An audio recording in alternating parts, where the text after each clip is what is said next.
The people in our village faced a lot of difficulties due to the lack of electricity. After sunset, nobody could do any activity and stayed in darkness. Since our village is located in a forested area, various wild animals such as elephants would come into the village. Due to the lack of light, we even faced difficulty while studying. We hardly received any facility at the government schemes and felt helpless. Rajanga and its neighbouring villages had never seen electricity. Nor did they stand a chance in future due to their remote location in the middle of dense forests. How can such geographically challenged regions be electrified? Can there be a solution that is customized for their needs? A solution which is technically viable, affordable, socially acceptable, and manageable by local communities.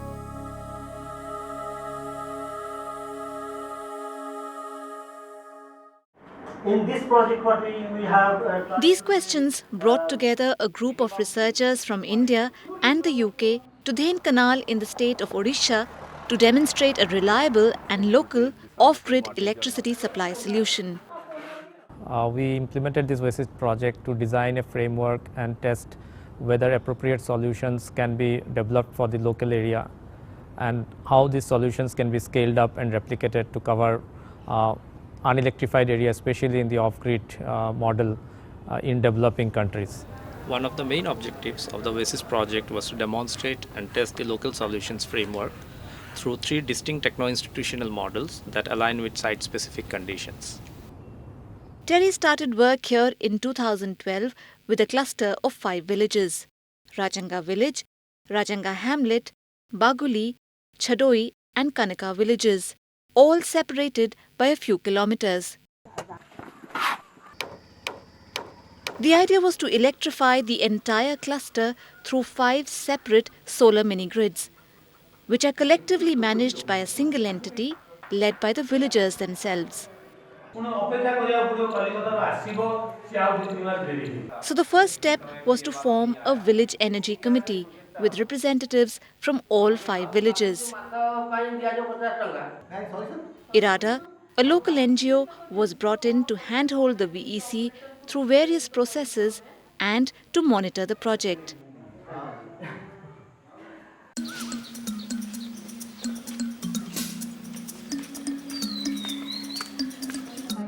Suresh Pradhan, a local villager, was unanimously chosen by the villagers to lead the VEC. His grandfather Basudev donated land to build a community centre to house the mini-grid. Quite evidently, the villagers were excited. The government had agreed to electrify our village, but the project was stopped. Now we are receiving solar light and have become dependent on it. My family has been living here for generations. Those who migrated to this village had no place to stay and had asked me for land which I gave. So when the solar project started, a suitable land was required to build the community center, which again I happily donated.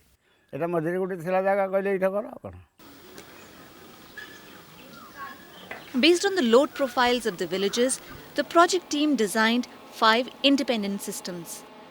The bigger villages, Rajanga, Kanaka and Baguli, got AC mini-grids catering to around 40 households per system. In addition, they could also handle other productive, community and agricultural loads. The 2 smaller sites, Rajanga Hamlet and Chadoi, which have around 15 households, were given DC microgrids to provide lighting and power to charge mobile phones.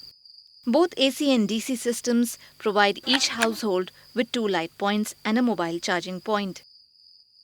The illumination level in both the systems was kept the same to ensure equity in service delivery. We were living on the roots and fruits from the forest and didn't know what light was. Now, my children are able to study at school during the daytime and at home during the night. They even take tuitions in the evening. I'm really grateful for the light.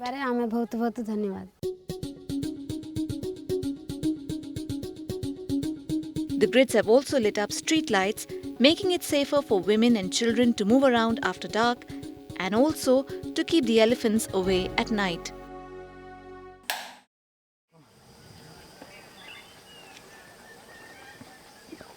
Beyond lighting, the next objective was to use the solar grids to create income opportunities in such poverty-ridden regions.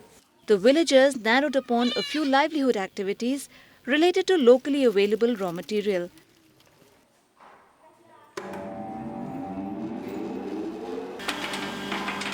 A turmeric grinder with an electronic weighing scale and a sealing machine were made available to all users at the community center.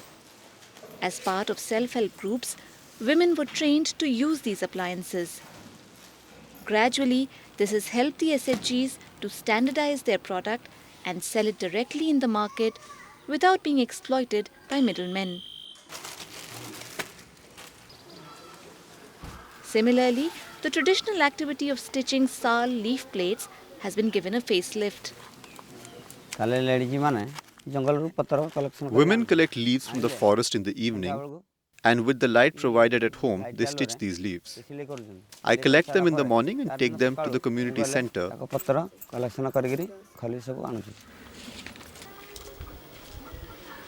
we press the leaves using a mechanical sal leaf plate maker. I return the leaf plates to the women in the evening. They then sell them to the market and earn from it. As president of the Village Energy Committee, Suresh Pradhan remains vigilant about any complaints or technical issues. To ensure smooth operation and maintenance of the grids, each village is serviced by an operator. The villagers are happy to pay a nominal monthly fee for light and other services. As an operator, I collect a monthly fee of Rs 50 from each household, maintain a record, and then submit the collected amount to the VEC. The amount collected helps us with maintenance of the system and its further development.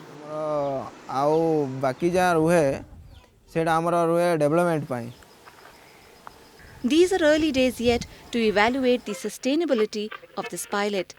Electricity has come to these villages after a very long wait, and they are not willing to let go of it easily. We will be able to sustain the project only if everybody in the village works together towards its success. It is not possible for an individual to manage it alone. Everyone needs to sit and discuss it and then take decisions with mutual consensus. Only then can we make it happen. But yes, we can sustain it.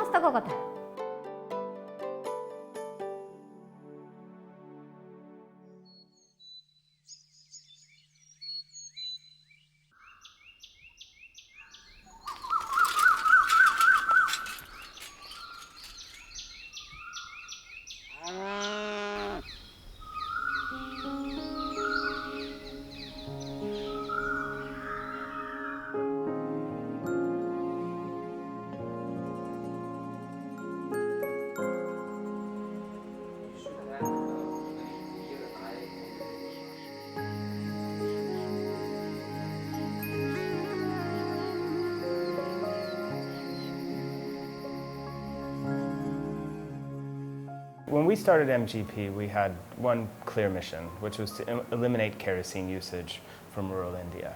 So our typical customer is a rural farmer living generally in an off-grid hamlet who earns less than $1 a day. There'll be a family of 5 or 6 people, generally who have kerosene lights for 3 hours a night, and that's what we've come in to replace.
We provide high quality lighting on a regular basis. Customers know when they're getting our service, they know what they're getting, and we also provide 24/7 customer support.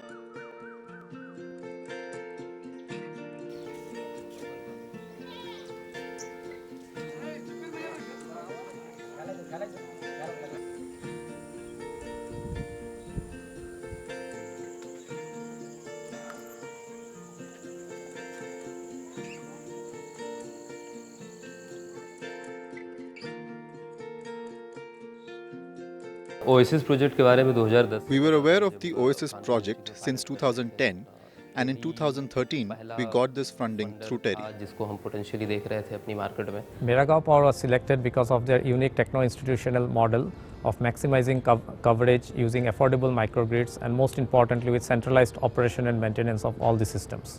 तो इस वजह से हम लोगों ने जो उनसे funds लिए. With this funding, we were able to open up the Laharpur branch. The Laharpur block has around 1,000 villages, out of which we see around 500 villages as our potential market base. Presently, we have covered some 80 to 90 villages. Other than this, we were also able to purchase some new systems and carry out training and capacity building activities. और currently अभी around 80 to 90 villages हम कर चुके हैं वहाँ पे. Sitapur and Barabanki districts, which are our core area of operations, there's significant demand. In 3 years, we've only managed to impact 1/3 of Sitapur district. We'll continue to grow in organic fashion. So as we fill up one administrative block with service, we'll move to the next block over. We don't import labor into Sitapur district. We don't bring people from outside UP. We don't bring them even from Lucknow. Our typical employees are our customers, and we put a lot of attention into training those customers and watching them grow with the company. Along with Miragaon Power, we will keep moving forward. I may also start my own solar shop in the future. पहले लोग एक हफ्ते में minimum इनका खर्च था 60 to 70 rupees. Earlier, they used to pay around 60 to 70 rupees a week for kerosene light. So we decided to keep our price less than half of this, and 100 rupees a month was decided. But since I come from a microfinance background, I thought 25 rupees per week would be better than collecting 100 rupees per month. मुझे लगा कि 100 रुपए एक साथ देना बड़ा मुश्किल होगा. वीक्स में करते हैं. लगभग बाजार से अगर हम तेल लेते हैं. We used to spend 40 to 50 rupees on kerosene earlier. The light quality was very poor. We couldn't sit together and have dinner under that light. But with this light, we have no worries. We can eat, children can study, and we also get an outdoor light. द्वारे भी वहाँ बाहर उजेला.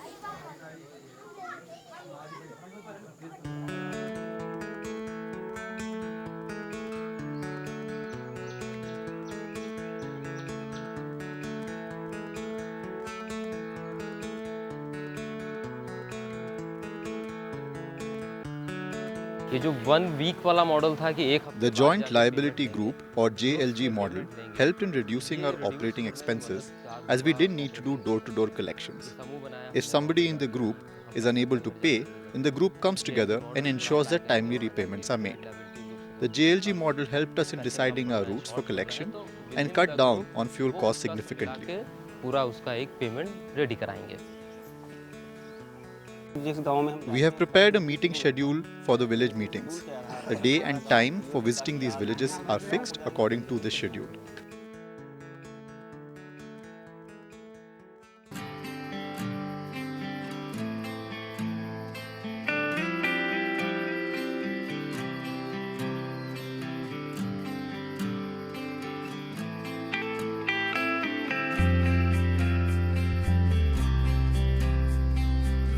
यहाँ पर हमारे यहाँ लड़का पढ़ा है. Children from the neighborhood come and study in my house. There is sufficient light for them to study. So this happiness of seeing them study, it's all because of this light, the Mera Gaon power light. मेरा गांव power से. इनको हम solar. Even if we were to uninstall these solar lights today, they would still strive to get one of their own. They are that addicted to solar power. पड़ेगा लाएंगे नहीं तो रह नहीं पाएंगे. एक होप है कि light People today have become so used to our lights that they can't live without them even for a day. They have got habituated to clean light, and we are proud that they are doing this because of us. गई है आदत की दवा नहीं अमीने डाली.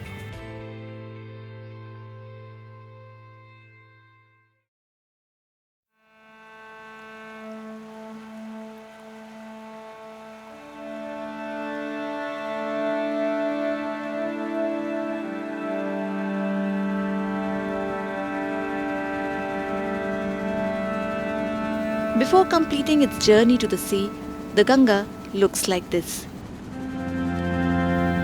Interweaving land with sea, these mighty estuaries form the world's biggest river delta called the Sundarbans.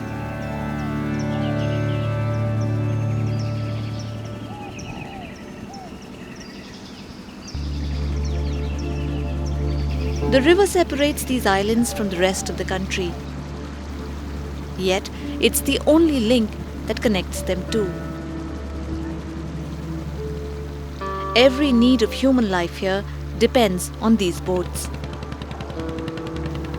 Being cut off from the mainland, the grid has not reached many remote islands of the Sundarbans as yet.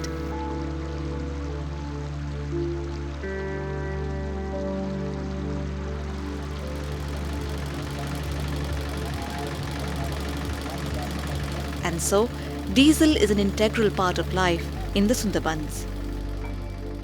While the markets manage to get electricity from diesel generators, the households largely use kerosene lamps.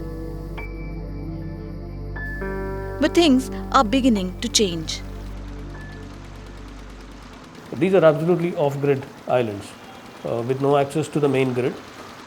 So when we interacted with these people for about 3 years, starting from April of 2011, and they sort of indicated to us that they'll be very happy with a solution that can provide them with lighting needs.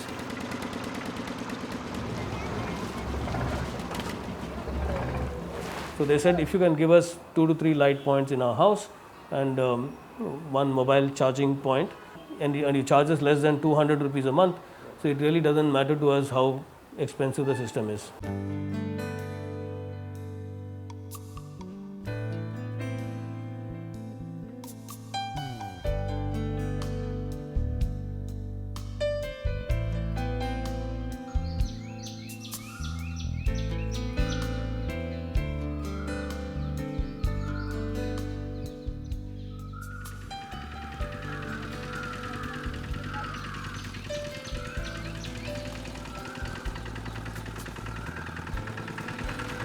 Tanya is a field officer with Melinda, an organization that provides clean and affordable source of energy to the villagers of Sundarbans.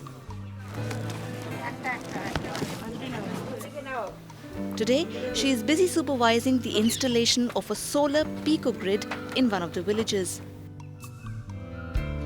It's a system which provides clean lighting to nearly 6 to 10 households or shops. The solar technology is not new to the Sundarbans.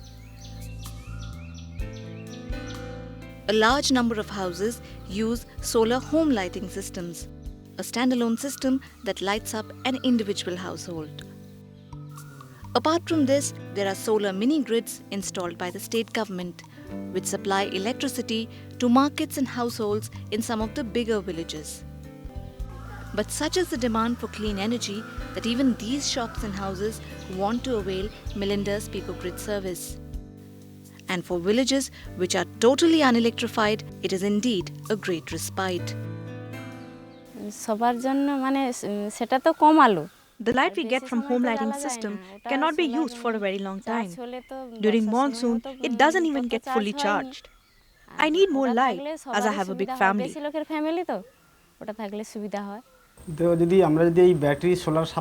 that we have the solar-powered battery system, why would we continue using a diesel generator? Diesel is expensive and has other problems associated with it. In 2013, Melinda found the opportunity to expand its initiative under a UK Research Council funded program called OASYS, implemented by TERI and a consortium of research institutions led by Montfort University. This program was looking to support sustainable local solutions in unelectrified regions of South Asia. In case of Melinda Foundation, the OASYS project provided viability gap funding at around 30% of the total project cost, mainly to reduce the monthly installment being paid by the users. In this case, the users have taken loan from the bank, and the OASYS project fund is utilized to reduce the EMI to make the projects more affordable to the end users. Melinda's business model works through joint liability groups, meaning an informal group of 6 to 10 members from the local community who come together for the purpose of availing a bank loan to buy a solar picogrid against mutual guarantee. A group which needs to give no collateral to the bank. Innovative thing in this entire project is the people are organized into the joint liability groups. Individually, the unit doesn't become viable, but as a joint liability group, the unit is viable. Seeing the potential of this, United Bank has already come forward and given it as a loan. See, again, this model is different in this aspect also. It's a loan-based model. It is not a grant-based model. Melinda set up around 100 picogrids under the OASYS project, the financing for which was provided by NABARD to meet the capital cost of the systems. The viability gap funding was provided by the OASYS project. The loan is being repaid by the community through small monthly installments. That's 180 rupees per month for a typical household that gets 3 LED bulbs, a mobile charging point and regular maintenance. Compare this with its earlier expenditure of 230 rupees per month on kerosene. Shops that earlier paid a daily tariff of 70 rupees on diesel now pay 60 rupees for clean solar light. With a payback period of 5 years, these communities will eventually own the picogrid systems. This system has been working well, and I'm very happy to tell you that we've had 100% repayments over the last 15 months now. Melinda is now looking to scale up. But there are challenges. The problem with scaling is that the bank infrastructure is growing now. There is a problem of power, there is a problem of bank connectivity. So we are making do with small banks that are there, the PACs, the cooperative banks which are there just to open an account. But they don't have an electronic format. All dealings have to be in cash. There's no checkbook account over there. So one method to do it is to agglomerate these loans. Okay, so Melinda or another NGO or a third institution can become the one who will agglomerate these loans, because they are priority sector loans and there should be some kind of a preference given to them, in some conveniences extended to them by the Reserve Bank or through NABARD or somebody, so that they can lend them at this low rate. So we need intervention at a slightly higher level. We are making do with our funds. Sometimes we get help from organizations like TERI through the OASYS project.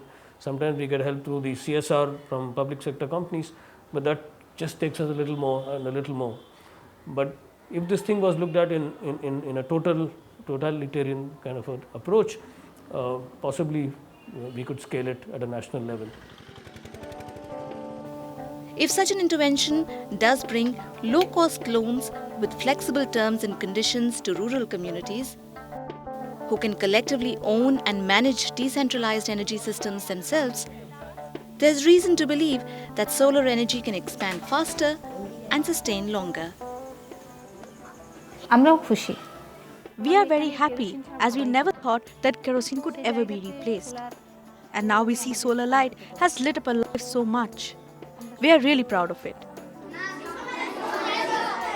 For studying, cooking and any other work, this home lighting system has been very beneficial. But during monsoon, it's difficult to charge the system. Seeing our needs, we opted for this. Yet, we are unable to use appliances such as fans. We hope to get more solar power in future.